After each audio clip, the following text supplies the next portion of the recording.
Qu'est-ce qu'ils foutent en cuisine? Vous allez me suivre à la cuisine. Ici, on braise, on blanchit, on blondit. On va se régaler. Analyse bien tout ce que tu manges. Salut, je suis Caroline Kilis et tu écoutes le podcast Une pintade à Montpellier. Mais ce n'est pas de la volaille, c'est du gibier. Et quel gibier? Vous sentez bon la pomme de terre? Je le mange quand même car c'est offert de bon cœur. Le podcast avec de vrais morceaux d'humain dedans. Hello hello, bon bah voilà, je me lance dans l'aventure du podcast. Oui je sais, j'ai pris mon temps, mais aujourd'hui ça me semble une évidence. C'est le support qui correspond le mieux à mes aventures sur le blog ou sur mes réseaux sociaux. Le podcast c'est intimiste, ça crée de la proximité, c'est se livrer de manière authentique. C'est ça que je veux avec vous, de la sincérité et de la simplicité. Comme dans une discussion entre potes, où on ne mâche pas ses mots, sans chichi pompon quoi. Allez, assez de blabla, entrons dans le vif du sujet. J'ai toujours pensé que c'est le vécu d'un chef qui conditionne sa cuisine. Et ça se ressent dans l'assiette. C'est ce qui permet de positionner des femmes et des hommes chefs dans des univers culinaires très différents. La diversité, c'est fabuleux. C'est génial de pouvoir avoir autant de choix, pouvoir faire autant de découvertes gourmandes. Avec ce podcast, on va aller chercher dans les tripes des chefs pour découvrir leurs origines, leur parcours, leur univers. L'objectif est de comprendre qui est l'humain derrière le ou la chef cuisinier. J'ai envie de découvrir et de vous faire découvrir les personnages qui se cachent en cuisine, qui mettent de la passion et toute leur âme dans vos plats. Après ça, j'espère que vous ne mangerez plus jamais de la même manière. Puis c'est sympa de connaître un peu l'envers du décor, de se trouver des similitudes, de se laisser attendrir par des personnages chez qui nous allons manger.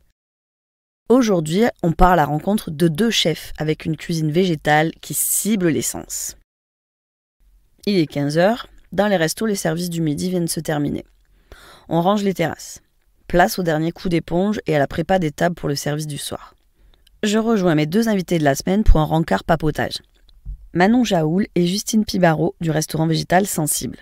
Un restaurant tout en bas de la rue du Pilat-Saint-Gély, dans le centre-ville de Montpellier, pas très loin du Corum. J'avoue, j'ai été chatouillée quand on m'a annoncé le mot « végétal ». Ce n'est pas forcément ce qui me fait le plus vibrer. Vous me connaissez. Mais j'ai tellement eu de bons échos de cette adresse, ouverte en octobre dernier, que j'ai voulu tenter l'aventure à mon tour. Ces deux femmes chefs, avec deux F, ont pour ambition de révolutionner la gastronomie végétale montpelliéraine et d'éveiller tous nos sens. Au menu du jour, femmes chefs et cuisine végétale. Bonjour Manon et Justine, on est dans votre joli restaurant montpelliérain, Sensible, donc restaurant gastronomique, végétal et créatif. Merci beaucoup déjà de me recevoir pour ce petit moment papotage, même si on a déjà réussi à papoter pas mal avant l'interview. Oui. Évidemment, on va commencer par une petite présentation pour que les gens vous connaissent les personnes qui sont derrière vos sublimes assiettes. Bonjour, donc moi je suis Manon, je suis sophrologue à côté de la cuisine et du coup, au sein du restaurant Sensible, je suis plutôt souvent en salle. Et Justine, du coup, c'est ma cousine. Ok. Bonjour cousine. Bonjour, c'est Justine. Du coup, moi je suis juste dans le resto et je fais plus la cuisine, mais je commence à un peu me lancer dans la salle. D'accord, donc vous faites toutes les deux cuisine, salle, mais il y en a une qui préfère la cuisine et une qui préfère la salle, c'est ça? Voilà, c'est ça. Notre but, c'est vraiment d'être à l'aise dans les deux rôles.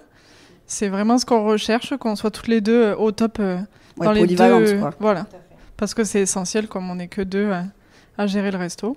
Mais après, on a nos petites préférences, quoi. Ouais, c'est normal. Ouais.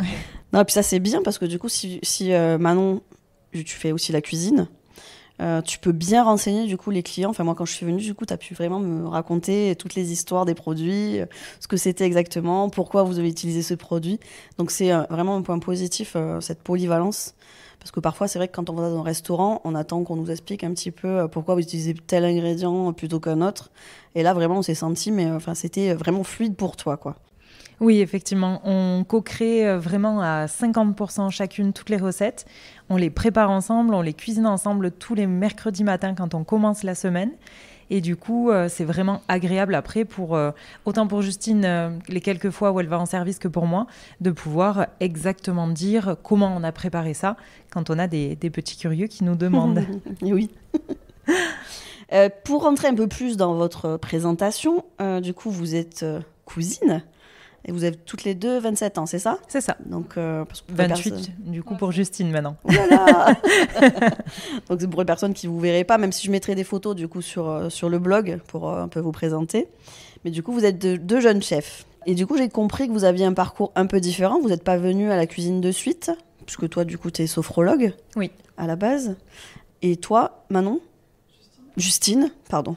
Moi, j'ai fait des études de psycho. Donc, on a fait ensemble avec Manon. On a tout fait... ensemble, en fait. Ouais.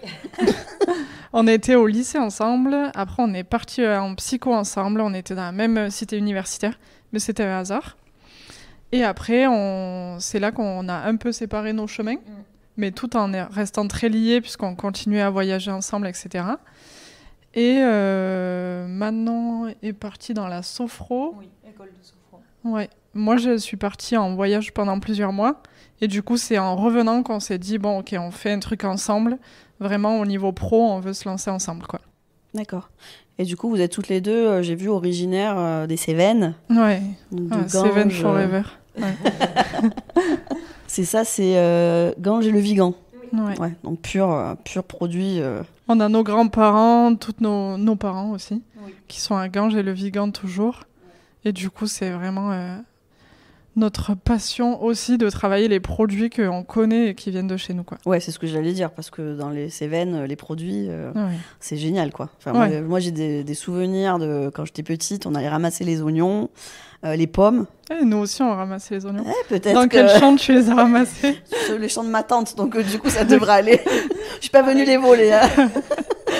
Mais ouais, les oignons, les châtaigniers, enfin, du coup, il y avait des milliards de choses à faire, quoi. C'était vraiment le coin, les Cévennes, pour nous, c'était la campagne, quoi, à l'époque. Ouais, c'est Et clair. c'était chouette. Et dès qu'on se faisait une poêlée d'oignons avec je me rappelle des omelettes qu'on faisait, Ouais. enfin, c'était génial, quoi. Pour moi, ça regarde les Cévennes, pour moi, ça a ce goût-là, quoi. C'est le goût de l'oignon, ou de il y a la une- tarte tatin, voilà, ce genre de choses, quoi. Donc, je comprends que vous aimiez les bons produits.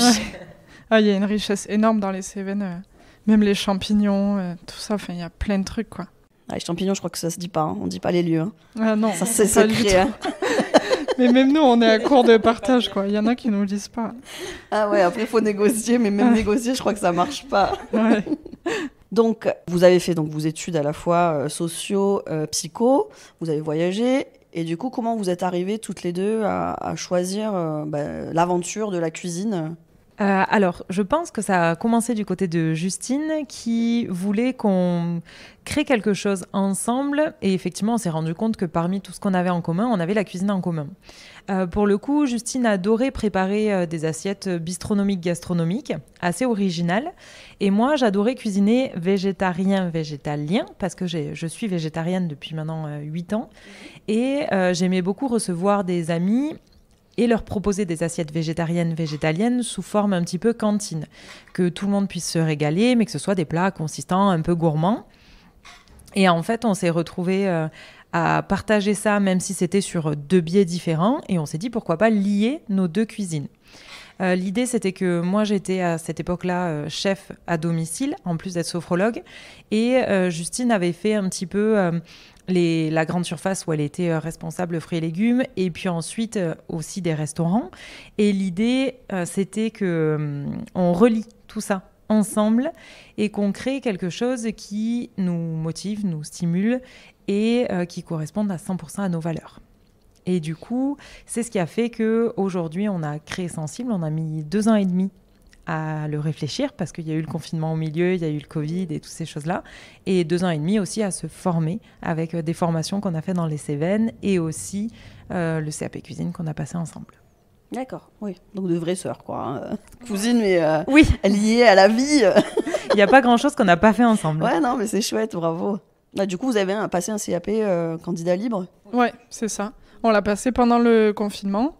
Et du coup, on révisait ensemble, on bossait, on cuisinait ensemble. Enfin, c'était cool, quoi. C'est chouette de voir cette union entre vous.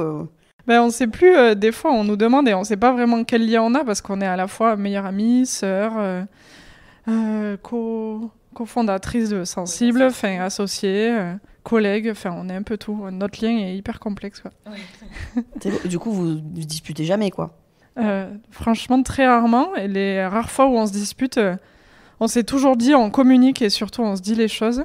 Donc on est toujours arrivé sur un terrain d'entente et juste en communiquant et en s'expliquant et en essayant de se comprendre mutuellement, quoi. Ok, ouais, donc du coup, quand vous confectionnez les menus, je pense que du coup, chacune a le droit de dire ce qu'elle veut. Ouais. Il n'y a pas de friction entre vous là-dessus, quoi. Non, on essaie au maximum de s'écouter. Enfin, on s'écoute au maximum et vraiment, on se met souvent à la place de l'autre pour essayer de comprendre les deux points de vue et même dans la création, quoi. Vraiment, on est hyper ouverte à la vie de chacune et Ouais, vous avez confiance l'une en donc l'autre. ça match, quoi. Du coup, un vrai petit couple, en fait. Du coup, vous avez Ouais, c'est vraiment ça. les bonnes bases d'un vrai couple, quoi. C'est chouette. Souvent, on se le dit effectivement avec nos conjointes, on se dit on est presque un couple à 4 parce que toutes les deux, on passe tout notre temps ensemble. Et je voulais rajouter par rapport aux potentielles prises de tête qu'on pourrait avoir sur les menus, on est hyper complémentaires dans la création aussi. C'est-à-dire qu'on va se poser derrière un papier et Justine va peut-être avoir les idées de base sur les fruits et légumes de saison, qu'est-ce qu'elle a envie d'associer, les premières idées qu'elle a. Et moi, j'aurais plus tendance à arriver derrière avec le twist ou l'originalité qu'on pourrait apporter en ayant un peu une idée folle. Et du coup, dans la création, c'est vrai qu'on se complète aussi énormément. On n'a jamais vraiment d'idées qui se confrontent, en fait. Ouais, vous avez la même vision, en fait. Oui, Vous êtes complémentaires, mais vous allez quand même dans la même direction, quoi. Tout à fait. La cuisine. oui. Ok, c'est chouette de voir comme ça aussi fusionnel et que ça fonctionne. Du coup, je reviens à votre enfance et je voulais savoir si la cuisine en elle-même avait une place privilégiée dans votre enfance, parce que du coup, je pense que vous avez grandi ensemble aussi. Oui. Est-ce que vous avez cuisiné ensemble? Est-ce que le lien est apparu à ce moment-là? Enfin, c'est la cuisine qui vous a liés? C'est une bonne question. Ça peut être non, hein? Non, je réfléchis. Je pense qu'en fait, la cuisine nous a liés de par... en fait, on a une grand-mère en commun et une grand-mère chacune pas en commun. Nos grand-mères chacune qu'on n'a pas en commun ont toujours été dans la cuisine, donc un peu les mamies gâteaux, à préparer les grands repas pour les repas de famille, toutes ces choses-là. Et notre grand-mère en commun, elle est plutôt avec une cuisine originale et... Il y a Justine qui rigole en même temps. Elle ose un petit peu tout, notre grand-mère en commun. Et c'est ce qui, je pense, en fait, a été aux racines de notre cuisine. Et c'est ce qui nous a rassemblés dans tous les moments qu'on passait ensemble. Il y avait un gâteau, il y avait quelque chose qu'on avait préparé. En fait, c'est un peu notre manière de partager à chacune. Et en fait, on s'est rejoints sur ça avec Sensible. D'accord. Vous avez une mamie audacieuse. Tout à fait, très audacieuse. Ça passe ou ça casse, mais... C'est bien, ça donne de bonnes valeurs après, c'est chouette. Tout à fait. Du coup, voilà, l'amour de la cuisine est venu au fur et à mesure, ça a augmenté, puis vous avez voulu le partager. Oui. Donc, ça vous a amené aujourd'hui à la cuisine végétale. À l'époque, du coup, comment vous voyez quand vous serez plus grande, quand vous êtes petite, vous disiez moi, quand je serai plus grande, je serai... Vous voyez déjà dans la cuisine ou pas? Moi, ouais, j'avais 5 ans et je répétais tout le temps je serai cuisinière.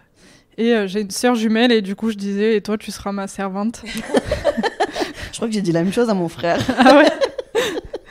Et je me souviens d'écrire des tout petits livres de cuisine où c'était des recettes genre la pâte de gâteau cru. Je me disais, la pâte de gâteau cru c'est tellement bon, le gâteau yaourt pas cuit. Mais du coup j'enlevais la levure chimique et je me disais, c'est bon, j'ai trouvé la recette qui nous permet de manger un bon gâteau cru. Enfin voilà, je faisais des petits livres comme ça. Enfin des petits livres, entre gros guillemets, il y avait 4 recettes, mais...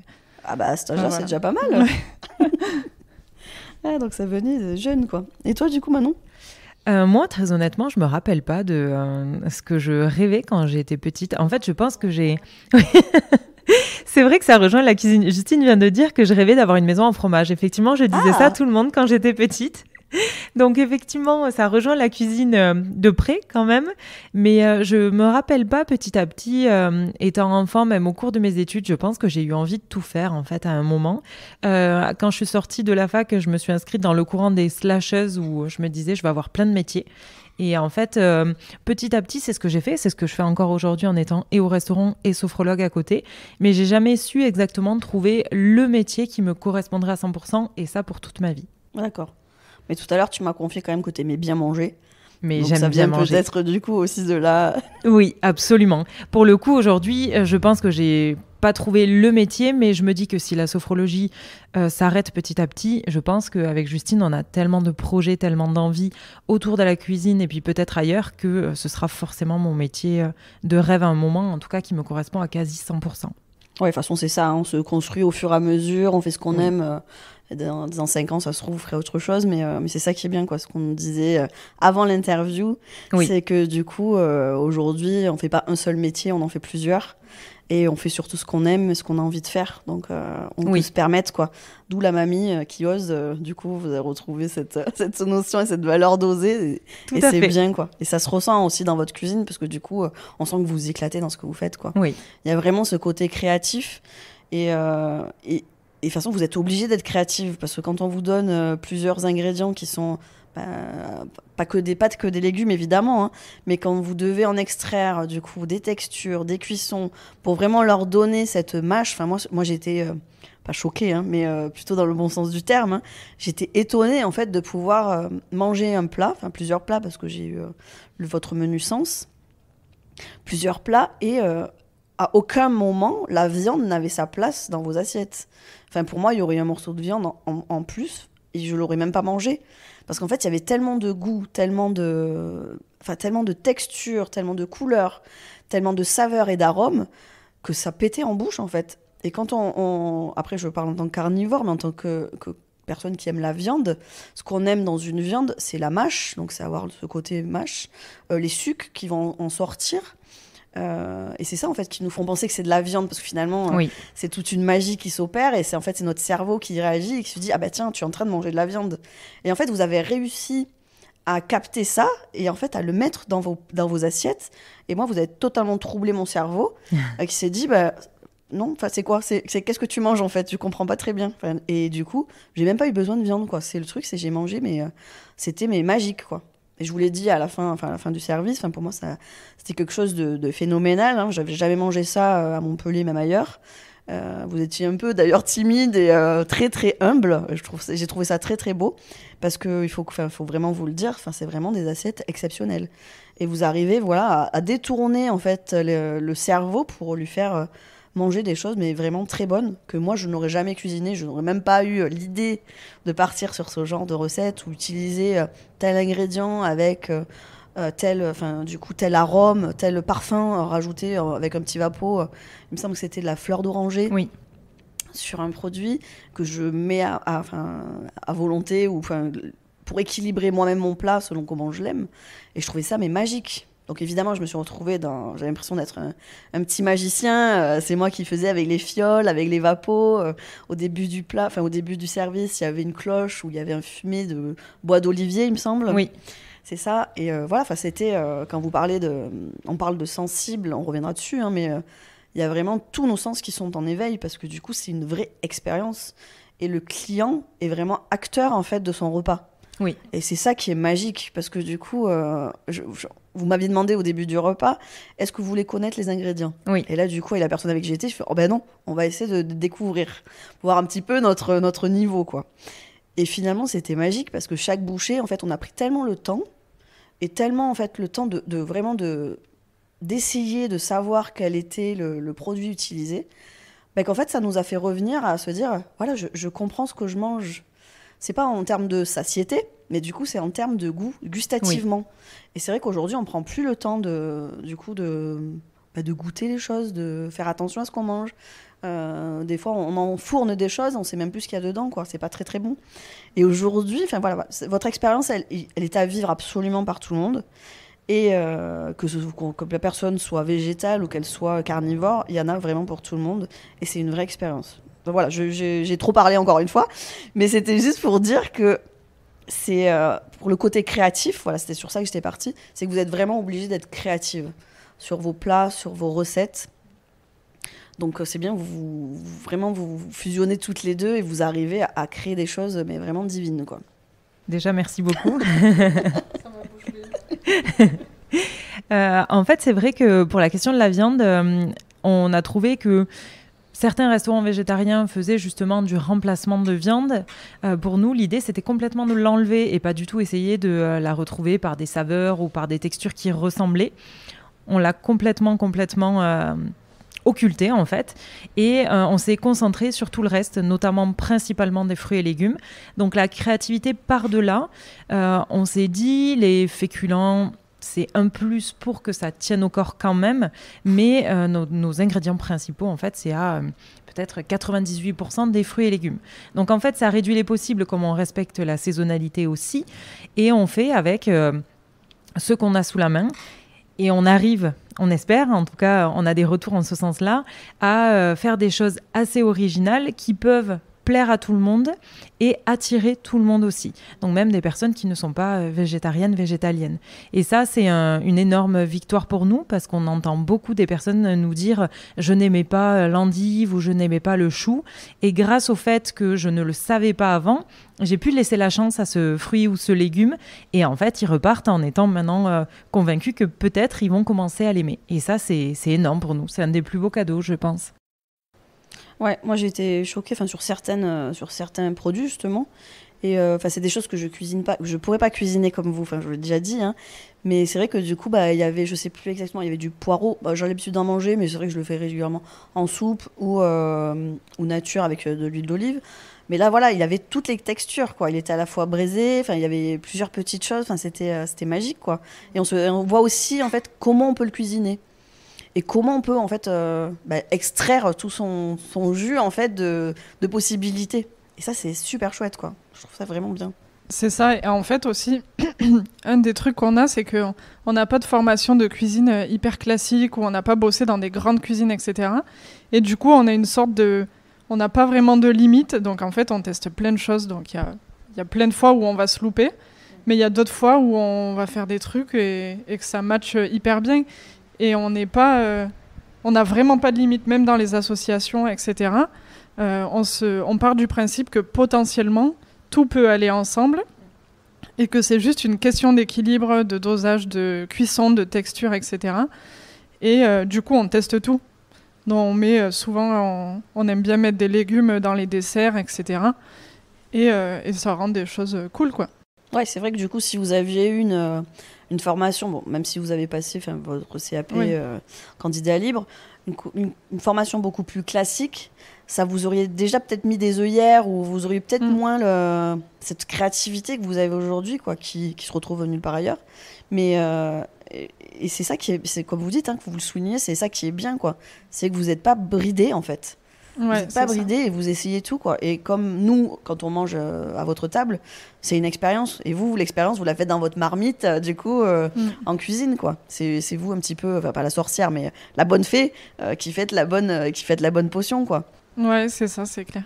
Et après, même, on a vraiment une volonté d'utiliser tout, de A à Z sur les légumes, parce que c'est notre grosse partie d'inspiration, les légumes, et quand on est limité, notamment sur les saisons comme en ce moment, même si là on arrive avec une plus grande diversité. Par exemple, là on travaille les petits pois, on a réutilisé les cosses des petits pois, on les a extraits, et on a réussi à faire un truc génial avec en réutilisant les cosses de petits pois, quoi. Ouais. Moi, quand j'étais venue, pardon, je t'ai coupé. Non, pas de souci, vas-y. Du coup, j'étais venue, je crois que du coup, il y avait, c'était des fans de carottes, vous aviez réutilisé, où il y avait quelque chose, je sais plus exactement ce que c'était, mais du coup, c'était pas la partie centrale qu'on a l'habitude en fait d'utiliser du produit. Et en fait, vous l'aviez réutilisé pour l'agrémenter. Il y avait une sauce du coup qui faisait ressortir l'autre produit encore mieux. On sentait vraiment que vous utilisiez tout du produit, quoi. Il y avait rien qui était jeté et tout était utilisé. Et ça, c'est encore plus beau parce que ça rentre en fait dans le côté un peu engagé du fait de cuisine végétale, du fait il y a pas de gaspille, quoi. C'est un petit peu anti-gaspille aussi. Même là, par exemple, sur le plat qu'on a en ce moment avec la rhubarbe, radis, etc. On réutilise les fans de radis, donc qui sont vraiment très amers. Donc seul, c'est quasiment immangeable. Mais quand on le dose vraiment avec parcimonie dans l'assiette, avec un crémeux à la rhubarbe qui est très sucré, etc., vraiment, ça fonctionne bien parce que ça équilibre tout le plat. Ça ramène un petit peu d'amertume sur certaines notes, etc. Et du coup, c'est cool parce qu'on réutilise le produit de A à Z, quoi. Et en fait, ça multiplie les saveurs et les possibilités, quoi. Non, c'est chouette. Non, puis même pour vous, ça doit être hyper sympa de se dire tiens, j'ai tout utilisé, quoi. Ouais. De pas revoir en fait la moitié de la poubelle qui est remplie des produits. Ça veut dire, c'est un peu comme un battle, quoi. On se dit, voilà, il faut que j'y arrive. C'est un C'est un peu un challenge, défi, quoi. Ouais. C'est un challenge de C'est se clair. dire, j'ai tout utilisé. Voilà, quoi. Dans cette démarche-là, c'est vrai que déjà en étant un restaurant végétalien, c'est un acte écologique réellement.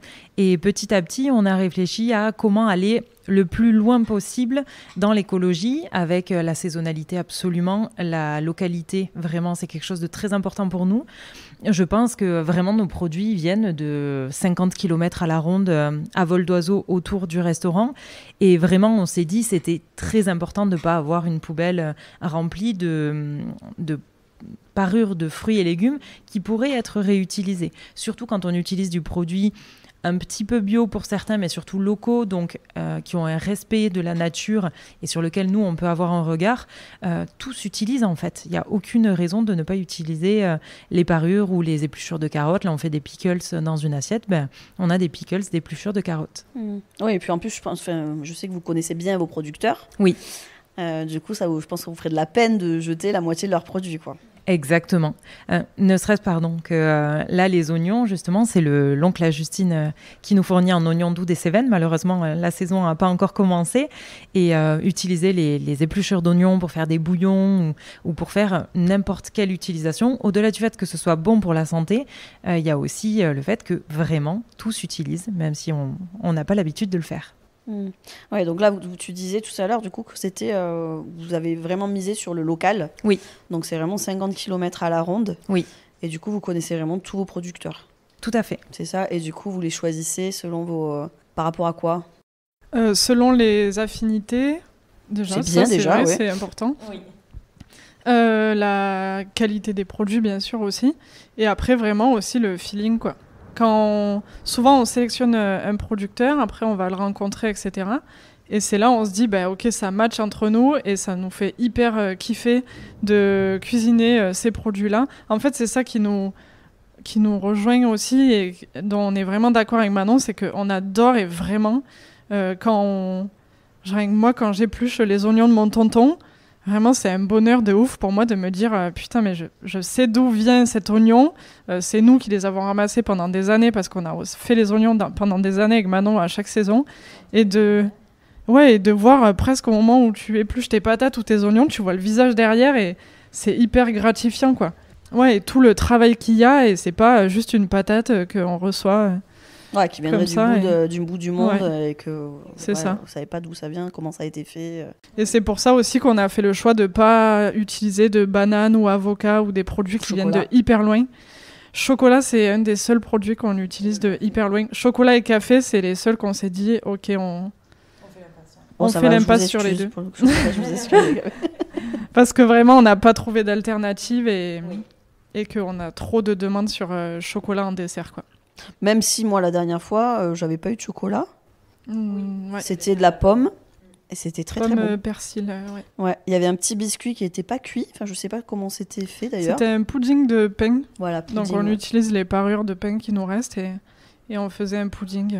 Parures de pain. De pain. Oui, elle a un accent, c'est pour ça. J'essaie de le refaire. De pain. Du pain que du coup on fait nous-mêmes, donc en fait on n'avait pas du tout envie de gaspiller le pain qu'on avait préparé, quoi. D'accord. Et du coup, faites le pain vous-même. Moi, je crois que j'avais mangé au niveau de l'entrée un pain au maïs. C'était. Je pense que tu avais eu un pain aux agrumes. Un pain aux agrumes, oui. Et aussi, c'était un beurre. Enfin, c'était du coup pas un beurre, mais margarine avec des écorces d'orange. Ouais. C'est ça, hein. Et du coup, le fait de faire notre pain, ça nous donne aussi vraiment la possibilité de faire un pain adapté au plat concert. Donc, on n'adapte pas. Au début, on s'est dit, on va faire ça. Finalement, on s'est dit, non, beaucoup trop de travail. Mais au moins, on aime bien avoir 2 sortes de pain. Donc, on a un pain classique pour accompagner tout le menu, qu'on fait avec notre levain aussi, qu'on a fait il y a quelques mois. Et après, un pain qu'on agrémente, donc pain aux agrumes, pour accompagner un beurre aux agrumes, etc. Quoi. C'est très, très bon, oui. Oui, c'est vrai qu'on a la tendance à aller saucer tout. C'est vrai que quand moi j'ai renvoyé les assiettes, du coup tout était nickel. On les a pas relavées derrière. Ouais, non, c'est pas la peine de les relaver. C'est super bon. Ok, on va revenir sur le thème on a parlé de végétal. Du coup, cuisine végétale. Je crois même sur votre logo, il y a une petite astérisque, c'est végéta, et du coup il y a végétar, et du coup il y a un astérisque, et c'est yen. Donc végétalienne, végétarienne. Donc est-ce que le végétal, c'est végétarienne, végétalienne, végane? Oui. Alors, végétarien, donc ce sera sans chair animale, donc sans viande, sans poisson, sans crustacés. Végétalienne, du coup, c'est le régime alimentaire qui correspond au vegan. Donc, on dit un régime végétalien et c'est rien qui provient des animaux. Donc, du coup, on rajoute à ce qu'on a dit juste avant, le miel, par exemple, le lait, les œufs. Pour le coup, nous, on s'est dit végétarien, végétalien avec cette petite astérisque, pardon. Astérisque, c'est difficile à dire, je l'avoue. Parce que notre menu est 100% végétal, donc végétalien, sans aucun produit animal, mais on adore le fromage. Oui, d'où la maison au fromage. Dixit, la maison au fromage, exactement. On adore le fromage, on adore le pélardon des Cévennes, surtout quand c'est la saison. Et on voulait pouvoir le proposer sans se mettre dans une case. Donc on s'est dit, surtout accompagné de miel des Cévennes toujours, on s'est dit, le menu, on part sur du végétal à 100%, mais on propose le fromage pour les personnes qui le souhaitent, soit en vegan, donc du coup un fromage, soit avec animal, donc brebis ou chèvre plutôt. On ne veut pas proposer de vache parce que c'est moins bon pour la santé, mais on veut avoir la possibilité de le faire dès qu'on le souhaite. C'est vrai que du coup, on se pose toujours cette question sur le végétal, végétarien, vegan. Quand on n'est pas vraiment dedans et qu'on mange un petit peu de tout. Maintenant, le flexitarien. Du coup, il y a tellement de mots qui se rajoutent que du coup, on ne veut pas faire d'impair parce que c'est vrai que du coup, on a de plus en plus d'amis qui ont des régimes un peu spéciaux. Il faut s'adapter. Moi, je sais pas, quand il y a des amis qui viennent à la maison, du coup, il faut adapter le régime. Il faut vite que j'aille chercher sur Internet, me rappeler celui qui accepte les œufs, celui qui accepte le poisson. Donc du coup, mais c'est bien d'avoir un rappel avec vous qui êtes purement dans le métier, purement dans le domaine du végétalisme. Oui. Pourquoi, du coup, vous êtes parti sur cette cuisine végétale? Pourquoi vous avez eu envie de créer un restaurant végétal? Alors, tout à l'heure, on disait que le projet de la cuisine était peut-être plus parti de Justine, en tout cas de créer un projet culinaire ensemble. Le végétal, on a été d'accord directement dessus, mais ça partait plutôt de moi en étant végétarienne depuis longtemps.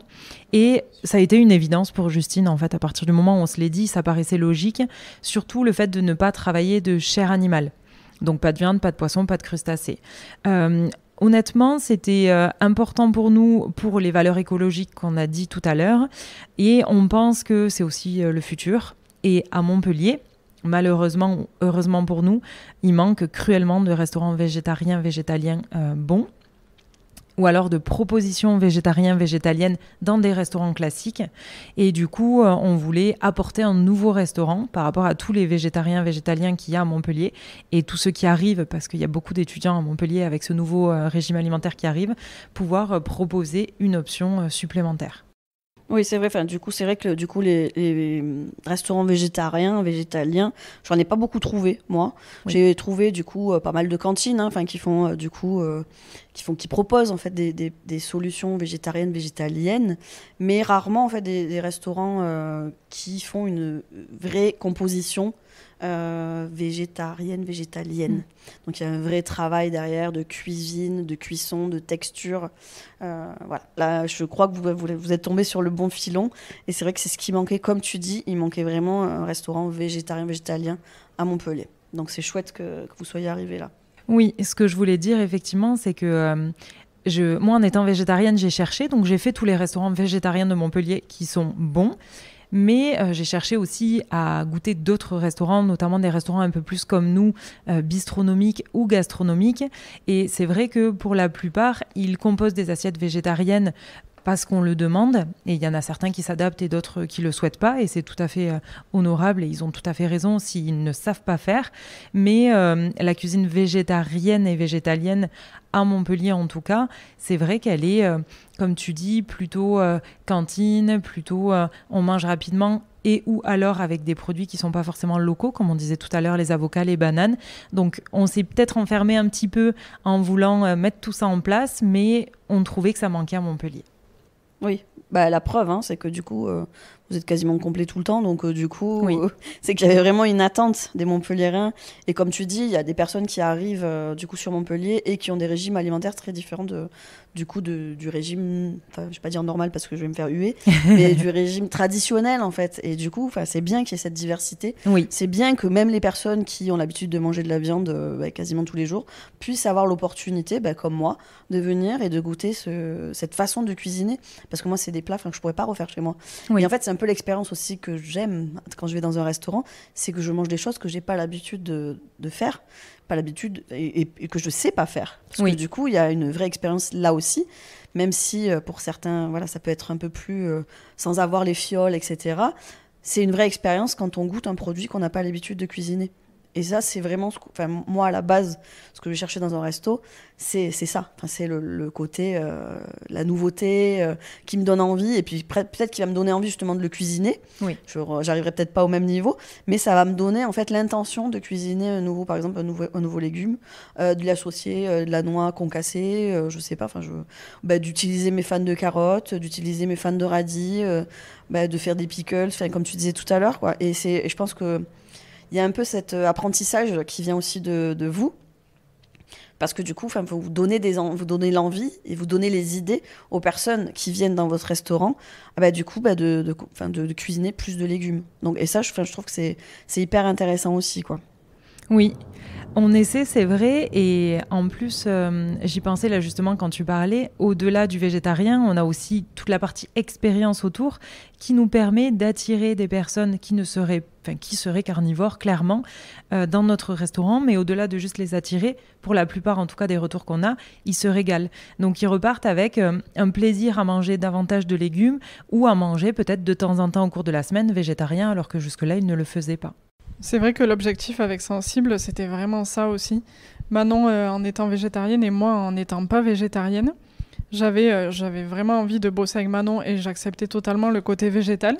Mais j'avais dit à Manon, par contre, j'aimerais bien qu'on fasse vraiment un truc original et qui donne envie à quelqu'un qui n'est pas végé de se dire ok, en fait, je peux m'éclater à un endroit alors que j'ai pas de viande et pas de poisson, quoi. Et aussi pour convaincre, nous on le voit avec nos familles cévenols qui sont hyper rudes et hyper sortez le saucisson, quoi. Et de voir qu'au final, ils adorent. Bon, après, c'est nos familles, donc. Mais qu'on a réussi à les convaincre ou à leur faire dire ok, c'est possible de manger, en fait, de faire un repas sans viande. Et je me suis éclatée, quoi. Et ça, c'était vraiment notre objectif. Et on adore vraiment convaincre des personnes qui sont hyper carnivores et qui arrivent avec plein d'a priori et qui à la fin nous disent oh là là, c'était génial, j'aurais pas pensé et tout. Et ça, c'est vraiment notre plus grosse réussite. Ouais, moi, c'est tout à fait mon cas. C'est exactement ce qui s'est passé. Après, évidemment, j'avais eu de bons retours de votre resto, donc du coup, j'avais envie de venir. Mais c'est vrai que quand on me dit tiens, viens, on va manger un resto végé, j'ai pas le wouh, il y a pas le truc. Après, j'aime l'expérience, mais du coup, mais là aujourd'hui, c'est vous qui m'avez convaincu du coup dans l'expérience végétale, et je sais qu'aujourd'hui, je serais très contente d'aller dans un restaurant végétarien, végétal, parce que je sais que ça existe, qu'il y a des personnes vraiment qui cuisinent vraiment. Tout ce qui est végétal. Il y a une vraie cuisine qui existe. C'est pas juste de l'assemblage. C'est pas juste on va manger une carotte à côté d'une betterave ou ce genre de choses, quoi. Il y a une vraie recherche, il y a une vraie créativité, je pense, qu'on en revient comme tout à l'heure, mais qui est vraiment nécessaire.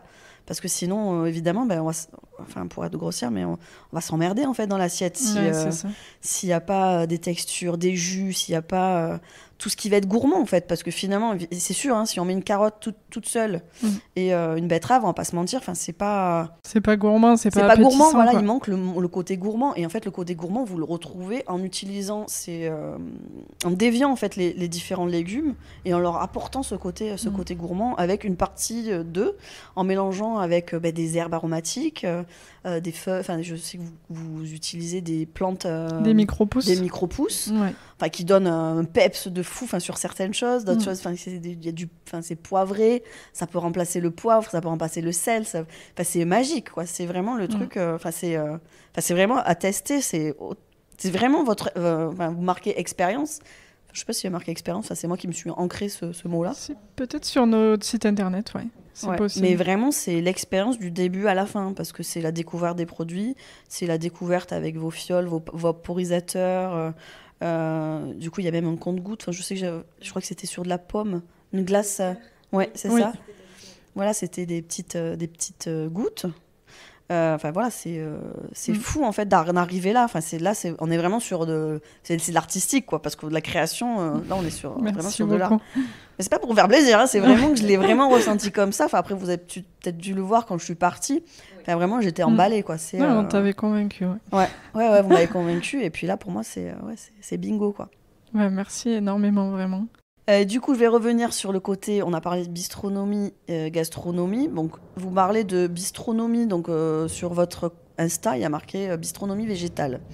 Donc moi, je voulais dire que pour moi, c'était pas du tout de la bistronomie, on était vraiment de la gastronomie végétale. Mais je voulais savoir si la gastronomie végétale existait vraiment. Est-ce qu'il y a ce terme, en fait, gastronomie végétale, qui est arrivé dans l'univers culinaire français ? Est-ce que ça existe ou est-ce qu'on est encore dans la gastronomie pure qu'on connaît ou c'est de la tradition? Alors, gastronomie végétale, je pense que c'est un petit peu plus arrivé grâce à Claire Vallée, une chef végane du bassin d'Arcachon qui a été étoilée il y a 2 ans maintenant. Et c'est un terme qui est très très peu utilisé, j'ai l'impression. Nous, on n'a pas vraiment l'impression de faire de la gastronomie parce que déjà, on a eu du mal à utiliser le terme bistronomique. À la base, pour nous, on faisait de la cuisine créative et raffinée, c'était tout. On se rend compte petit à petit avec les retours que la bistronomie nous correspond bien parce que on réfléchit effectivement sous d'autres prismes que juste de la cuisine. On essaie de réfléchir toutes les textures, les équilibres dans l'assiette et aussi l'originalité, les touches de peps à chaque fois. Mais la gastronomie, pour nous, c'est un autre niveau. Peut-être qu'on se met aussi une barrière très, très haute en se disant on n'a pas de formation classique, donc on ne fait pas de la gastronomie. Et je pense que nous, on est resté dans la bistronomie parce qu'on utilise pas mal de préparations dans l'assiette, mais pas forcément 10 ou 12 préparations. Il y en a quand même un petit peu moins. Et c'est surtout, je pense, notre frein principal, c'est qu'on est 2, qu'on compte rester 2 le plus longtemps possible et qu'en termes de temps, on ne peut pas faire trop de préparation et surtout trop de préparation à l'unité. On aimerait beaucoup, et on trouve ça beaucoup plus joli dans une assiette, de faire des découpes fines ou faire, par exemple, on avait testé il y a 1 an, des asperges avec une gelée autour qui était à la fraise, avec une petite sauce dessus, sauf que ça prenait énormément de temps à préparer. Et aujourd'hui, l'assiette peut paraître plus brute, mais aussi plus gourmande, parce qu'on a fait une assiette actuellement fraise-asperge. Elle est moins fine, elle est moins raffinée, mais on n'a vraiment pas le temps de faire plus. Donc ça nous va bien finalement de s'inscrire dans la bistronomie. C'est entre 2 et en même temps, c'est une case qui nous correspond bien. Et on se focus vraiment sur le goût, les saveurs. Et il y a certaines préparations qu'on s'est dit, ok, c'est hyper beau visuellement, dont il y a 1 an, l'asperge enrobée avec la capa, une technique qui permet de faire vraiment un voile autour de l'asperge et tout. C'était hyper joli, etc. Mais en termes de goût, au final, on a réussi à avoir le même rendu avec juste, entre guillemets, l'asperge avec des pointes de gel à la fraise au-dessus. Donc gustativement, c'était le même goût, mais le temps de préparation était vraiment différent. Et on s'est dit, à 2, on peut vraiment pas faire des découpes hyper minutieuses ou faire des préparations qui sont interminables. Et on s'est dit, qu'est-ce qu'on veut ? On veut du goût et on veut de l'équilibre, etc. Et malheureusement, on n'a pas... on met un peu en second plan le visuel ou les présentations, même si on fait un effort... C'est une blague. Alors je dois dire qu'elles sont très humbles. Là, elles parlent assez facilement et donc je trouve ça très chouette. Mais c'est vrai que c'est deux jeunes filles très très humbles qui n'osent pas, je pense qu'ils reconnaissent pas vraiment le travail qu'elles font. Toutes les assiettes sont nickel, léchées, ouais, mais magnifiques. Pas au carré quoi. On est un peu moins au carré qu'un resto gastro. Ouais, mais je crois que la gastro, ça... Après, il faudrait qu'on trouve le terme gastronomie, vraiment ce que c'est. Donc, je chercherai, je le mettrai sur le blog. Je mettrai aussi les assiettes des filles sur le blog. Pour que vous voyez un petit peu ce qu'elles trouvent brouillon, alors que vraiment, c'est vraiment au carré pour moi. Il n'y a aucun souci. J'ai jamais vu, en fait, j'ai vu d'autres, mais du coup, dans des gastros qui font qui font des montages, qui servent, en fait, sur des assiettes de la même manière. Donc je pense qu'il faut que vous acceptiez les compliments aussi. Il faut qu'on prenne confiance. Ouais. Et que voilà, vous puissiez vous faire confiance aussi parce que c'est vraiment magique en fait. Tout est dans l'œil, dans le goût. Vraiment, l'expérience est complète. Merci beaucoup. On essaie vraiment d'avoir une vie aussi personnelle, donc d'avoir du temps et de ne pas consacrer tout notre temps au restaurant. On essaie de trouver vraiment l'équilibre et nos assiettes nous plaisent relativement, même si on sait qu'on pourrait faire beaucoup mieux. Ce n'est pas du tout une priorité pour nous aujourd'hui. La présentation, oui, effectivement, la présentation n'est pas une priorité. Enfin, en tout cas, elle nous plaît, mais c'est plutôt le côté gustatif qui fait qu'on n'y passerait pas plus de temps, même si on aimerait bien, c'est pas notre priorité. Ouais, le goût avant tout, quoi. Oui, le goût avant tout, vraiment, même si finalement, je reviens là-dessus, j'ai l'impression de radoter, mais l'expérience est folle parce que du coup, il y a quand même une cloche avec du fumé, du bois de hêtre. Il y a des fioles que vous distribuez du coup entre chaque plat pour se nettoyer la bouche et pour changer de plat. Enfin, il y a quand même une attention qui est créée. Donc c'est pas que dans la disposition en fait des ingrédients, mais c'est aussi les attentions que vous allez porter aux clients. Et du coup, c'est aussi ça en fait, c'est toute l'attention que vous allez donner et que vous allez donner aux clients qui fait en fait que votre cuisine est gastronomique. Du coup, quel type de plat vous proposez ? Un exemple de plat. On parle au fur et à mesure là, des plats que moi j'ai pu goûter, mais là je sais que vous avez changé de carte. Oui. Quel plat en fait vous pouvez proposer pour un petit peu montrer comment vous pouvez associer les ingrédients? En ce moment, qui est hyper de saison, on fait un petit pois carotte en dessert. Du coup, avec un gâteau à la carotte, pickles de carotte, des petits pois crus, une petite huile de cosse de petits pois dont on parlait tout à l'heure. Ça, c'est notre nouveau dessert. Et une mousse carotte pour le côté gourmand, quoi. Ouais, c'est malin parce que du coup, on sait que le petit pois c'est sucré et la carotte est sucrée aussi, donc vous jouez là-dessus. C'est ça. De bien matcher en termes de dessert, quoi. Ouais, c'est pas mal. Sur un salé, notre nouveau plat, c'est des pommes de terre, donc on fait fumer. Donc une sorte d'écrasé de pommes de terre qu'on fait fumer, avec une huile de fan de radis, des radis roses qu'on fait cuire, qu'on cuit glacés, une brunoise de radis noirs, cru, donc, pour faire un côté un peu plus croquant, quoi. Et après, un crémeux qui est hyper gourmand à la rhubarbe, et des tronçons de rhubarbe rôtis, et des graines de sarrasin soufflées, pour vraiment rapporter un côté croquant, une autre texture, et gourmand aussi, quoi. Je crois que j'avais goûté les graines de sarrasin dans l'assiette, et c'est vrai que j'avais pas trouvé ce que c'était. Parce que c'est vrai que trouver une graine de sarrasin, le goût que ça a, je pense que je me rappelais pas trop. Et là, soufflé, c'est vraiment croquant. Et moi, j'avais presque vu de la noisette, quoi. C'était vraiment... Ouais, ça rajoute vraiment un petit côté torréfié. On l'avait fait aussi avec du riz rouge de Camargue. Donc ça fonctionnait hyper bien et ça rajoute vraiment un côté torréfié, gourmand et hyper croquant, quoi, qui rappelle aussi le popcorn et tout. Ouais. Enfin, ça, on aime bien. Mais c'est ça ce qui est bien aussi dans vos assiettes, c'est que du coup il y a du croquant, il y a du craquant, il y a des saveurs douces, il y a vraiment toutes les textures. Et puis voilà, la bouche en fait est en éveil tout le temps. Et du coup c'est ce qui fait aussi que du coup on n'a pas ce sentiment de besoin de viande, comme je disais au début, c'est que vraiment en fait nos papilles en fait sont tout le temps en éveil. D'où le goût, d'où le terme sensible, je pense. Mais du coup, on est tout le temps en éveil et toujours surpris. Et c'est ce qui affole un petit peu notre palais. Et à chaque moment, on a envie de passer au prochain plat pour justement être émerveillé et découvrir en fait ce que vous allez encore nous proposer. C'est vrai que ça, quand on réfléchit le plat, on se dit vraiment, ok, alors par quel moyen on va amener l'acidité, l'amertume, le croquant, le gel, à travers des gels, on fait souvent une texture beaucoup plus douce en bouche, d'autres plus fondantes avec des crémeux. On essaie vraiment de varier pour pas qu'il y ait d'ennui à la dégustation, quoi. Pour pas que ce soit trop lisse et trop rond. On cherche souvent par quelle manière on peut pepser qu'il n'y ait pas d'ennui, quoi. Ouais. Je crois que c'est ça, tu viens de le dire, c'est pour pas qu'il y ait d'ennui. En fait, c'est ça, c'est dans votre cuisine, elle est végétale et elle est créative. Et du coup, il y a pas d'ennui. Elle est hyper ludique, finalement, elle est méga ludique, je trouve. Ouais, c'est vrai que ça, c'est notre objectif, quoi. Bingo, c'est bien joué. Merci. Dans la cuisine, du coup, sensible, il y a vraiment cette idée de cibler l'essence. Et c'est ce qu'on essaie de faire avec nos assiettes en les réfléchissant de cette manière-là. Et du coup, quand vous préparez vos menus, Donc je pense que vous avez un briefing entre vous et du coup vous choisissez les prochaines cartes. Oui. Comment ça se passe du coup? Vous mettez toutes les deux, vous élaborez ensemble les recettes. Il y en a une qui est plus sucrée, une qui est plus salée. Alors jusque-là, on changeait la totalité de la carte en une fois.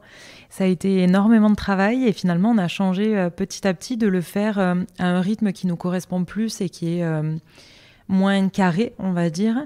Là, maintenant, on fait à peu près toutes les 2-3 semaines un changement sur une entrée, un plat, un dessert. Là, on a changé le pré-dessert et la mise en bouche. Et on essaie de... En fait, là, en se laissant plus le temps et la liberté, ça vient un peu plus naturellement. Justine va arriver peut-être avec là, il y a les nouvelles courgettes. Bon, pour l'instant, on n'a rien fait avec la courgette. Et on est en train de réfléchir, à partir de la courgette, un plat où on pourrait, par exemple, mettre de la framboise, parce que c'est aussi la framboise qui arrive. Et en fait, ça vient hyper naturellement avec des idées un peu originales des deux côtés. Et puis, on se dit oui, pourquoi pas, ou alors on se dit oui, mais... Et il y a l'autre personne qui dit oui, mais ça, je trouve que ça irait peut-être pas bien ou qu'il manquerait ça. Et du coup, hop, on rebondit sur cette idée pour combler le premier mais. Et en fait, petit à petit, ça nous permet de créer des assiettes qu'on teste en fait dans la foulée, presque l'après-midi même. Et on regarde ce qui nous manque aussi, parce que des fois, c'est beau sur le papier et puis après, à la dégustation, c'est pas pareil. Donc, on voit ce qui nous manque aussi dans la dégustation et ce qu'on a envie de rajouter. Ouais, donc toujours hyper complémentaire. Et ce qui est bien, c'est que du coup, c'est toujours dans la saisonnalité, mais ça vous permet de prendre un légume ou un fruit qui diffère et vous avancez comme ça au fur et à mesure et vous changez vos cartes au fur et à mesure comme ça. C'est ça, et en plus, on a réussi à se faire un petit panel de clientèle qui veulent venir à chacune des cartes, etc. Et dans notre ancien mode de fonctionnement, c'est vraiment, ils devaient attendre les 2 mois et demi. Et du coup, on le signalait sur les réseaux sociaux qu'on avait changé l'intégralité de la carte. Du coup, ils réservaient la semaine où on avait changé. Et en fait, maintenant, en étant beaucoup plus flexible, ça leur permet aussi de revenir. S'ils veulent amener des potes, ils peuvent revenir. Ils savent qu'il y aura quand même pas mal de plats qu'ils n'auront pas goûté, etc., quoi. Donc, c'est moins carré et c'est beaucoup plus libre, quoi. Et ça change plus souvent. Donc, il n'y en a pas une qui est plus salée que sucrée.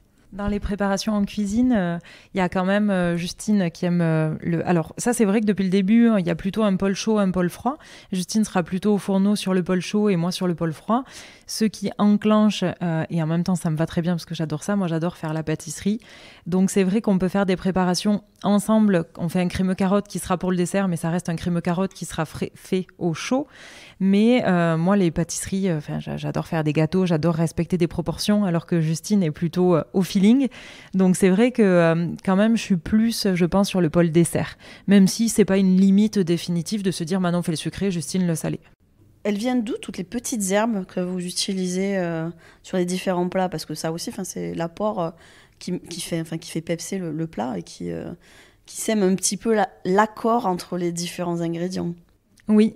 Alors, les micro-pousses qu'on utilise, c'est celles des pousses de Louise. C'est Jean-Luc, du coup, qui est à Montpellier, qui les fait pousser dans sa maison, dans une pièce dédiée. Et en fait, on les réfléchit un petit peu comme un accord mets-vin, où on imagine l'assiette et on imagine quelle saveur il peut manquer. Et en fonction de ce que lui nous propose, il a une carte pas forcément saisonnale, mais plutôt à l'année, comme c'est toujours des proportions d'humidité et de lumière à respecter.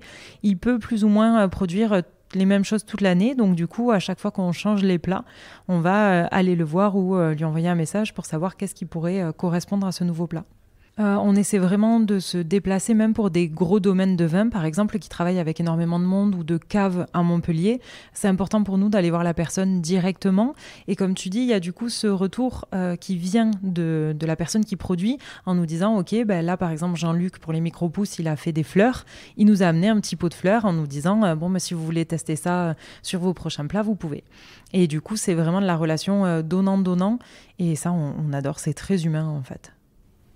Oui, c'est tout à fait en fait dans votre objectif et dans votre ligne de conduite sur le restaurant, quoi. Oui. C'est très cohérent en fait. Votre concept est très cohérent du producteur jusque dans vos assiettes. Et du coup, j'avais une autre question. Est-ce que vous avez une façon de sensibiliser les gens au côté végétal, justement, mis à part dans vos assiettes? Est-ce que vous en parlez avec eux? Alors, à nos proches, familles, tout ça, je pense que ça fait un moment qu'ils nous suivent et qu'ils connaissent nos convictions. Ils n'ont pas arrêté le saucisson, non. Ils ont même envie d'amener du saucisson quand ils viennent manger chez nous, malheureusement. On en rigole et il faut vraiment rigoler parce qu'on pense que c'est le bon moyen de faire changer les mentalités plutôt que de plaider pour notre cause. Et je pense qu'on a un service quand même assez proche de la personne, justement pour laisser l'ouverture à tout un tas de questions, que ce soit au cours du repas ou à la fin, au moment de l'encaissement. Et on a des personnes qui nous demandent si on est végétarienne. Justine, du coup, peut exprimer qu'elle est flexitarienne et pourquoi. Et en fait, je pense qu'en s'inscrivant pas dans un courant en particulier qui est très défini et pour lequel on est très militant, on laisse chaque personne pouvoir s'exprimer en disant ses propres difficultés et en fait, nous, en amenant des raisons ou juste notre cheminement. Donc en fait, on n'essaie pas de convaincre du tout, mais par contre, on est très disponible pour répondre aux questions du public qu'on reçoit en fait. Et du coup, comment ils réagissent par rapport à votre cuisine végétarienne ? Vraiment, honnêtement, je dis souvent on a de la chance, tout le monde me dit c'est pas de la chance. On a énormément de personnes qui se régalent et beaucoup de personnes, notamment des hommes, qui arrivent en disant je suis venue pour accompagner ma copine ou alors je lui ai offert pour son anniversaire et qui en fait repartent en étant hyper convaincus et en nous remerciant.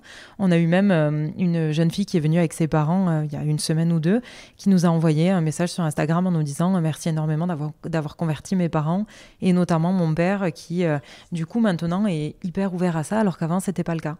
Donc vraiment on est hyper heureuse et hyper touchée à chaque fois de ces retours-là. Au plat en eux-mêmes, en fait, font tout le travail. C'est ça, on milite vraiment pas. Nous, on a juste envie de dire, viens, essaye et tu peux vraiment prendre plaisir dans un repas sans viande et sans être... on veut pas te convaincre de ne plus jamais manger de viande, quoi. C'est vraiment pas notre objectif. Nous, c'est juste de dire, c'est possible de se régaler sans viande et c'est tout, quoi. On n'a vraiment pas envie et on n'a pas ce côté militant de exposer partout que c'est végé, que... On n'a pas envie de se mettre dans cette case-là, quoi. Oui, de toute façon, on veut toucher tout le monde, quoi. On en parlait avant l'interview, mais c'est pas en forçant les gens qu'on y arrive. Le déclic doit venir d'eux-mêmes. Donc, ouais, c'est ça. C'est vrai qu'en fait, il faut semer des petites graines, finalement, jusqu'à ce que la personne se rende compte et s'ouvre à cette nouvelle cuisine. C'est ça. Juste, on a envie de dire, c'est possible, quoi. C'est possible et c'est faisable et vous le faites très bien. Et du coup, comment vous voyez l'avenir de la cuisine végétale ? Est-ce que vous avez l'impression que ça prend de plus en plus de place ? Est-ce que vous voyez que ça se développe à Montpellier ? Là, vous êtes ouvert depuis novembre de l'année dernière, c'est Début ça ? octobre. Début octobre de l'année dernière. Est-ce que vous avez vu les choses bouger ? Enfin, pas forcément, peut-être pas comme Montpellier, mais je pense que vous suivez l'actualité de la cuisine végétale, donc... Oui, alors c'est une bonne question. On a l'impression quand même de plus en plus, parce que maintenant on aime beaucoup faire des restos et on va beaucoup à des restos gastronomiques. On se rend compte qu'il y en a de plus en plus qui essaient de s'adapter, qui proposent des alternatives ou qui essaient de s'ouvrir à ça. Donc c'est énorme, mais pour nous, ça va quand même... Enfin, pour nous, peut-être que je parle pour moi, du coup, ça va quand même pas assez vite. L'alimentation végétale, c'est vraiment une nécessité aujourd'hui, surtout végétarienne, au niveau écologique, je parle. Et je trouve que c'est encore très, très limité et que ça avance réellement lentement. Au niveau de la gastronomie, après, c'est vrai qu'en grande surface, par exemple, on voit de plus en plus d'alternatives. Il y a de plus en plus de choses bonnes pour la planète et pour la santé qui sont faites. Donc, quand même, mine de rien, ça avance. Et il y a de plus en plus de foyers qui sont tentés par ça, du coup. Donc, c'est déjà bien. Il vaut mieux regarder le verre à moitié plein. Oui, vous avez raison. Là, on part sur autre chose, mais par rapport à votre restaurant, est-ce que, donc pour revenir sur un petit peu mon domaine à moi, est-ce que vous êtes sensible aux avis des clients sur les réseaux sociaux ? Là, il y a un blanc. On s'est regardé pour voir qui est-ce qui répond. On est très sensible. Alors déjà, pour nous, c'est important d'avoir un avis sur les réseaux, mais aussi en dehors. On aime beaucoup les personnes qui viennent nous donner leur avis à la fin en nous disant « ça, c'était très bon, ça, j'ai moins aimé ». C'est tout aussi constructif et enrichissant pour nous. On est sensible, je pense, on est des personnes sensibles et du coup, tous les avis peuvent être percutants dans le bon sens du terme ou dans le mauvais. Il y a des fois où on peut être, en fait, tout remettre en question juste suite à un avis qu'on a eu sur Google ou par message. Donc, on est très sensible à ça. Et en même temps, tout le monde nous dit on ne peut pas plaire à tout le monde. Et la cuisine, c'est quand même très personnel. Donc, il y a aussi des choses qui peuvent ne pas plaire. Et ce n'est pas pour ça qu'on doit tout changer. Au début, on était complètement ébranlés par ça. Et petit à petit, on essaie de le prendre comme l'avis de quelqu'un qui peut être constructif, même s'il ne nous plaît pas. Non, mais ça, je comprends tout à fait parce que c'est vrai que c'est un peu votre bébé. Et c'est vrai que malgré tout, même si on se dit, je veux pas tout remettre en question pour ça, finalement, ça touche. Et comme on disait tout à l'heure, ça nous traverse, ça nous impacte et ça s'ancre en nous finalement. Donc, du coup, on le ressent et on se remet finalement en question, surtout quand on est une personne sensible. Du coup, on essaye de savoir pourquoi, on veut prendre du recul, on veut mieux faire les choses. Il faut que les gens, en fait, aussi prennent l'habitude de venir peut-être vous voir à la fin d'un repas si ça s'est mal passé. Carrément. Je parle pas que pour vous, je parle pour les restaurateurs en règle générale, mais prennent l'habitude de venir vous voir et de vous dire ce qui s'est pas bien passé ou même ce qui s'est très bien passé. Enfin, du coup, c'est toujours agréable pour vous. Enfin, ça donne, je sais pas, moi, ça me donne des papillons quand quelqu'un vient me dire oh, j'ai adoré ton article ou oh, j'ai aimé ce que t'as fait ou ce que t'as dit. Enfin, pour moi, c'est un peu le but, quoi. C'est un peu pour ça, enfin, je pense que c'est un peu aussi pour ça que vous cuisinez. C'est finalement pour donner du bonheur aux personnes qui viennent goûter votre cuisine, parce que vous mettez votre âme, en fait, dans la cuisine. Ouais, c'est ça. Et c'est un peu compliqué de recevoir des messages un peu pas haineux, parce que c'est pas toujours haineux, mais c'est maladroit, on va dire. Parce que les personnes ne prennent pas le temps de s'expliquer avec vous et qu'ils auraient pu avoir une vision totalement différente. En fait, c'est ça qui est les rares fois. Heureusement pour nous, on a vraiment eu très peu de retours négatifs. Donc, je crois qu'on a dû en avoir 3 depuis le début qui nous ont marqués. Nous, on adore vraiment les personnes qui vont venir à la fin, qui vont prendre le temps de nous expliquer et d'échanger avec nous, surtout d'échanger. Les rares fois où on a été hyper surprise, c'est d'avoir vraiment que des retours positifs en salle et un avis très négatif sur Internet. Et du coup, ça fait comme une mini trahison de purée, mais pourquoi tu me l'as pas dit en face? On aurait pu en discuter. Et c'est hyper cool aussi d'avoir des retours négatifs. Ça nous permet de nous évoluer, de voir ce qui n'a pas plu, de pouvoir s'améliorer, de proposer une assiette plus évoluée ou de revoir certaines recettes, etc., quoi. C'est tellement important d'avoir autant des retours bons que moins bons et qui nous permet aussi d'échanger, quoi. Ouais, je suis d'accord, tout à fait. Et ça, c'est vraiment le côté le plus dur, a été les fois où on a senti tellement du positif en salle et dans l'instant présent, et après qu'on se dit non, c'est pas cette personne qui nous a mis ça en commentaire et tout, genre ça nous a vraiment touché, quoi. Cette nuance de ressenti, quoi. Ouais, je pense que c'est dur à vivre pour un restaurateur, ce genre de... En fait, je pense que les gens qui écrivent les commentaires ne se rendent pas compte en fait, de l'impact que ça peut avoir sur deux personnes qui mettent toute leur trip, du coup, dans la cuisine. C'est ça, mais on essaie de prendre du recul et de se dire... c'est comme ça, et puis de aussi se focus, bon ok, on a eu plein d'avis positifs aussi, et malheureusement on retient souvent que le négatif des autres avis positifs, donc on se fait des reshoots des fois d'avis positifs, c'est bon, on a eu plein de trucs cool. Ah, vous allez en avoir plein là, des shoots de positivité, vous inquiétez pas. Et là, du coup, on va parler d'un sujet un peu plus complexe, du coup, les femmes en cuisine, ou les femmes entrepreneuses. Donc, les femmes chefs entrepreneuses, est-ce que c'est difficile de faire sa place, encore aujourd'hui, malgré toutes les avancées qu'il y a eu en fait, ces dernières années? Je la vois sourire. Et Manon qui sourit. Alors, c'est drôle parce que nous, je pense sur nos réseaux, tout ça, on suit beaucoup de femmes entrepreneurs. Donc, on a l'impression que c'est la norme. Sauf qu'en fait, en étant femme entrepreneur, on se rend compte que pas du tout. On est un petit peu des ovnis. Il faut savoir, on a appris ce chiffre il n'y a pas très longtemps et on a été très étonnés. Il y a seulement 2% de femmes étoilées en France. Donc nous, on prétend pas du tout être étoilées, mais ça montre un petit peu comme le milieu est très masculin, de la cuisine surtout à haut niveau. Et on espère, et c'est déjà ce qu'on a commencé à tisser avec 2 restauratrices de Montpellier, avoir énormément de sororité entre chefs pour se soutenir, chefs du coup femmes, pour se soutenir et évoluer un petit peu toutes ensemble. Mais il n'y en a pas beaucoup. Tu peux les citer si tu veux. Là, les 2 personnes à qui je pense, c'est les 2 personnes de l'Artisane, Marina et Laetitia, qui sont 2 jeunes femmes qui ont monté leur restaurant du coup gastronomique, place de la Canourgue, en tout cas juste à côté de la place de la Canourgue à Montpellier. Et vraiment, au-delà de faire une cuisine très très bonne, parce qu'en fait, on les a rencontrées en allant fêter Noël chez elles. On faisait notre repas d'entreprise chez elles et on les a rencontrées à ce moment-là. Elles ont été énormément soutenantes et on s'est rendu compte qu'on n'était vraiment, vraiment pas beaucoup sur Montpellier. Femmes chefs gastronomiques, bistronomiques, mais aussi cuisine classique. Et vraiment, on aimerait bien être beaucoup plus de femmes à se connaître et à faire des choses ensemble pour se soutenir. Et vient du coup une question que je t'ai posée tout à l'heure, mais du coup, est-ce qu'il existe un club secret, en fait, de femmes chefs à Montpellier? Peut-être, mais nous, on n'est pas au courant. Vous n'avez pas reçu la carte? Exactement, peut-être pas encore. On sait qu'il y a un ou plusieurs associations de chefs masculins. C'est un journaliste qui nous a dit ça. En tout cas, de chefs. Et on sait qu'il n'y a que des hommes à l'intérieur. Peut-être que c'est ouvert aux femmes. On ne sait pas. Mais en tout cas, on n'a pas été au courant du tout d'un rassemblement de chefs femmes. Ni en fait à Montpellier, ni ailleurs. Enfin, en tout cas, on n'est pas au courant. Mais on pourrait effectivement envisager de le créer. Tout à fait. Moi non plus, je suis pas au courant. C'était une question vraiment. Parce que je me disais, quand on est justement des femmes entrepreneurs, c'est vrai que c'est difficile de faire sa place. On rencontre souvent des freins. Donc je me suis dit peut-être que du coup, à Montpellier, il y a eu ce petit cercle qui s'est créé, et, évidemment hors public.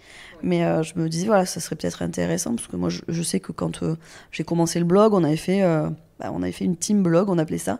Et en fait, on se retrouvait tous entre nous et on se faisait du coup grandir les uns les autres pour nous permettre du coup d'évoluer puis de partager nos expériences. Et c'est vrai que ça a été très positif pour moi. Et ça a été, ouais. Et puis c'est bien de partager et puis de pouvoir même raconter ce qui nous arrive. Parce que c'est vrai que parfois, nos parents ou les personnes avec qui on vit ne sont pas forcément dans le même milieu. Et du coup, peuvent pas entendre les mêmes choses. Et c'est vrai que, je vais pas dire que c'est comme un groupe d'alcooliques anonymes, en gros, mais du coup, c'est un petit cercle qui permet justement d'évoluer et de s'entraider là-dessus, quoi. Oui, ça pourrait être une super idée. Tu peux le créer si tu veux. Moi, je suis pas chef, j'aimerais bien, mais je vous encourage à le faire, en tout cas. Ah, mais tout à fait, c'est une très bonne idée, on pourra l'envisager. Et du coup, est-ce que vous avez rencontré des freins, comme vous étiez des femmes? Et est-ce qu'on vous a fait ressentir que vous n'étiez que des femmes? Ce qu'on a ressenti quelquefois, c'est souvent on a des commerciaux qui passent nous voir au resto et qui nous ont demandé à plusieurs reprises je peux voir les gérants. Je peux voir le patron, s'il vous plaît? Ouais, c'est ça. Et de dire c'est nous et c'est vous les gérants. Genre ça, vraiment, en plus, on sent qu'on manque de crédibilité quoi, à certains moments. Après, on arrive assez facilement à passer au-dessus de ça. Mais ça, c'est vrai qu'on le remarque souvent. Ouais, il y a encore en fait ce marquage restauration homme, quoi. C'est sans pour autant faire de polémique là-dessus, parce que moi je suis pas du tout polémique homme-femme, mais c'est vrai que rencontrer encore des freins aujourd'hui, c'est vrai que ça doit être, quand vous montez votre restaurant, ça doit être encore une épreuve supplémentaire à devoir passer par-dessus. C'est vrai. Quand on a créé Sensible, pendant, du coup, on a mis 2 ans et demi, je crois, avant de vraiment ouvrir le restaurant. On a un petit peu fait ça dans notre coin aussi. Donc, je pense qu'on ne s'est pas trop confronté au monde extérieur. On a été aidé juste par le réseau Initiative à Montpellier, qui est aussi composé de beaucoup de femmes. Donc, peut-être qu'on a eu de la chance à ce niveau-là. Et en fait, petit à petit, on s'est rendu compte qu'on arrivait plutôt facilement à convaincre en étant juste dans notre coin et puis en disant on va ouvrir un restaurant classique. Et en fait, c'est petit à petit, je pense, qu'on a grandi. Et c'est peut-être maintenant qu'on pourrait rencontrer des freins puisqu'on commence à avoir une cuisine qui est plutôt raffinée. Et du coup, est-ce qu'il y a des chefs femmes qui vous inspirent ? Alors, je pense qu'il y en a plusieurs. Justine a mangé à 2 restaurants de chefs femmes il n'y a pas très longtemps.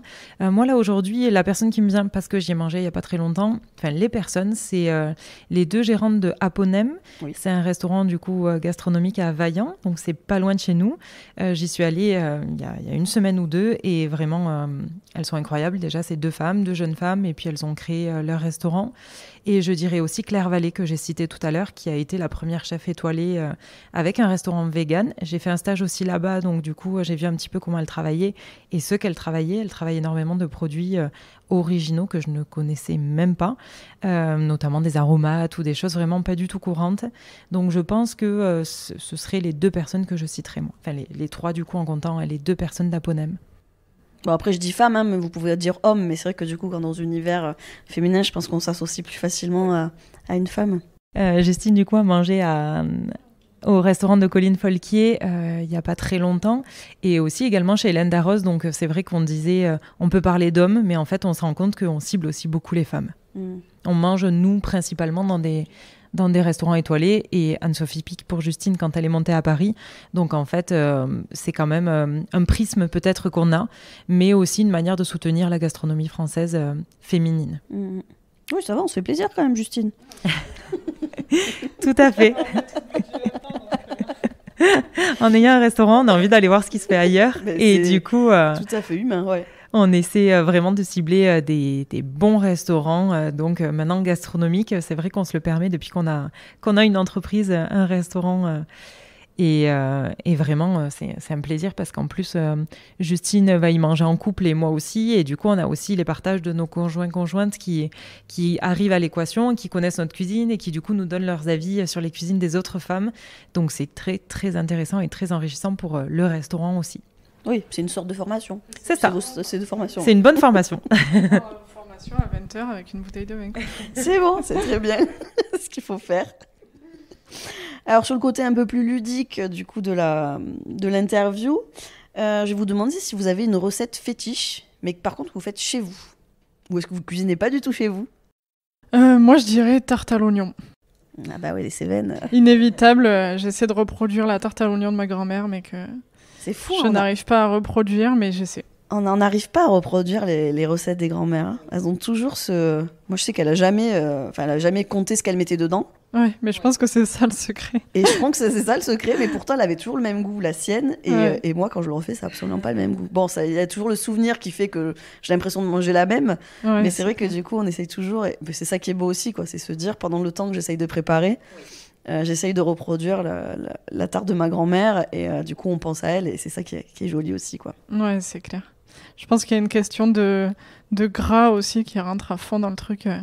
Nos grand-mères qui cuisinent très gras, très gourmand et tout, et c'est vrai que nous on est plus habitués à une cuisine un peu moins grasse que à ce qui se faisait à l'époque et tout, et je pense que ça fait quand même la diff sur une tarte à l'oignon où les oignons ils sont imbibés de beurre et de gras et tout, c'est tellement bon, et de fromage et tout, ouais. C'est ça. Voilà, j'ai faim.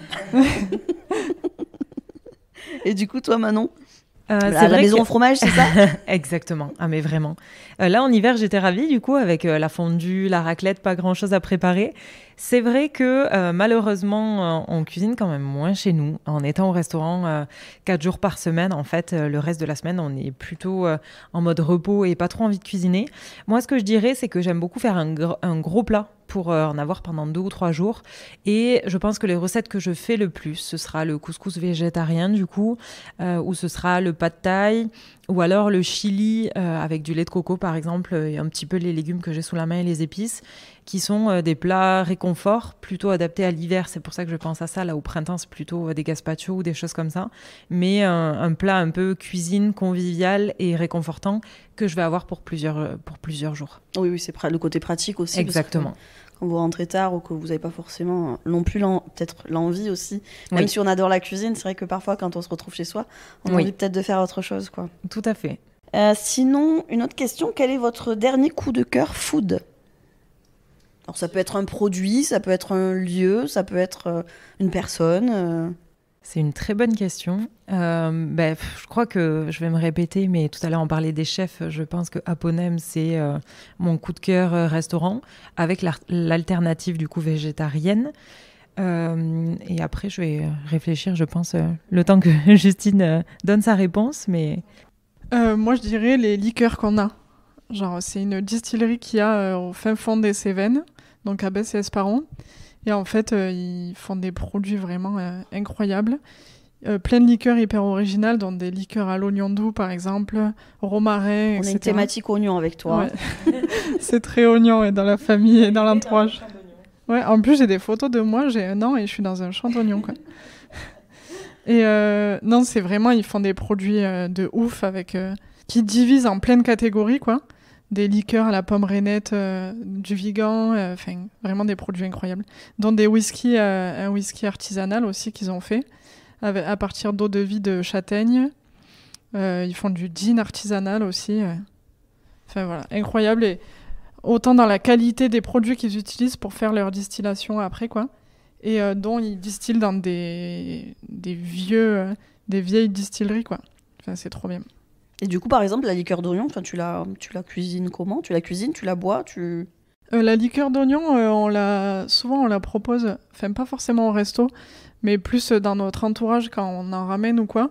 Soit pendant les fêtes à boire avec du foie gras, c'est pas du tout végétal, ou avec du fromage. Je m'appelle Justine est flexitarienne. Ouais. Merci. Ou avec du fromage aussi.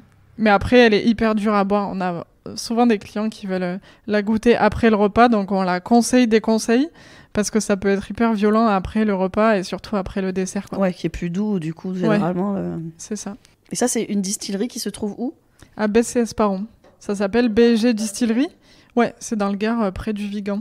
Ah oui, c'est totalement chauvine. Ouais. Mais pas trop en plus, c'est ça. Mais on a tellement de produits fous dans les Cévennes que... Avant-dernière question, quel est votre lieu préféré à Montpellier ? Alors ça peut être un lieu où on mange, ou un lieu où on se promène, ou ça peut être la plage, ça peut être un parc, ça peut être un magasin. Moi, je crois que c'est la plage. Et ouais, Montpellier, on est obligé de rester sur plage. J'allais dire dans les forêts en Cévennes, mais on n'est plus à Montpellier. Donc non, plage, vraiment, je trouve qu'on est juste à côté et c'est tellement bien dès qu'on a envie de prendre l'air ou de souffler. Notamment en hiver aussi, c'est hyper bien d'aller à la plage. Enfin, moi, je crois que c'est mon lieu. Et après, j'aime bien aussi balader sur la comédie ou quoi à Montpellier. Ça grouille de monde. Enfin, c'est hyper chouette, quoi. C'est hyper vivant. Ouais, parce que tu as le côté en fait très Cévennes où tu peux être très au calme, et le côté très animé de Montpellier où tu as vraiment les deux extrêmes, quoi. Oui, c'est vrai qu'au-delà dans les Cévennes, parce que je pensais à ce que tu disais, les forêts des Cévennes, je trouve quand même que Montpellier, au-delà de la plage, qui est déjà, enfin c'est déjà génial qu'on ait la plage à côté, il y a aussi pas mal d'espaces nature, bon pas Montpellier centre du coup, là je pensais à la Gardiole vers Fabrègues par exemple, ou alors du côté du Pic Saint-Loup, les alentours de Montpellier sont très riches en arbres, et vraiment moi c'est un truc qui me... Ouais, la nature, la mer oui, mais aussi vraiment les arbres, la nature... Comme la forêt, vraiment, c'est important pour moi. Donc, je trouve que Montpellier, c'est plutôt les alentours, moi, que le centre-ville. Ouais. Maintenant, le côté végétal revient de plein fouet avec la forêt. Et en plus, je pense qu'en ayant un restaurant dans le centre-ville, c'est plutôt, on y vient pour bosser. Et puis après, les alentours, ce sera plutôt plaisir. Ouais, moi, c'est pareil. Je travaille en centre-ville et du coup, c'est vrai que j'aime beaucoup vivre à l'extérieur. Oui. Et dernière question, si je devais interviewer un autre chef, vous me conseillerez qui ? On en a parlé tout à l'heure un petit peu et du coup je pense qu'on pense réellement à elles toutes les deux, Marina et Laetitia de l'Artisane, qui ont vraiment monté leur restaurant il y a 3 ans, donc elles ont vécu tout le Covid, le confinement, elles sont encore là et vraiment elles méritent toute l'attention parce qu'elles sont super super sympas déjà, au-delà de faire des très bonnes assiettes. Elles vous ont bien accompagnées et tout, donc voilà. Elles nous ont énormément soutenues dès le début alors qu'on les connaissait pas, et en plus pour le coup pour les végétariens qui nous écoutent, elles travaillent tout avec amour. Donc quand on demande d'avoir des assiettes végétariennes, végétaliennes, elles s'adaptent avec amour et en plus avec brio. C'est vraiment très très bon ce qu'elles proposent en option végé aussi. On sent qu'il y a de la bienveillance à la fois dans leur façon d'être et la façon de cuisiner, comme tu en parles. Tout à fait, oui. Ok. Est-ce que vous avez quelque chose à me dire, ou en plus de l'interview, il y a quelque chose sur laquelle vous voudriez parler, ou quelque chose que j'ai oublié de vous demander ? Peut-être, là, je pensais quand on parlait de la nature tout à l'heure, on va aussi marcher dans la Gardiole ou un petit peu dans les Cévennes pour ramasser nos plantes sauvages pour les infusions. Et tout ce qu'on peut faire en cuisine. Là, par exemple, dans la mise en bouche, on a fait une gelée à la ciboulette et on aurait vraiment pu le faire avec des plantes qu'on a séchées, qu'on aurait ramassées nous-mêmes.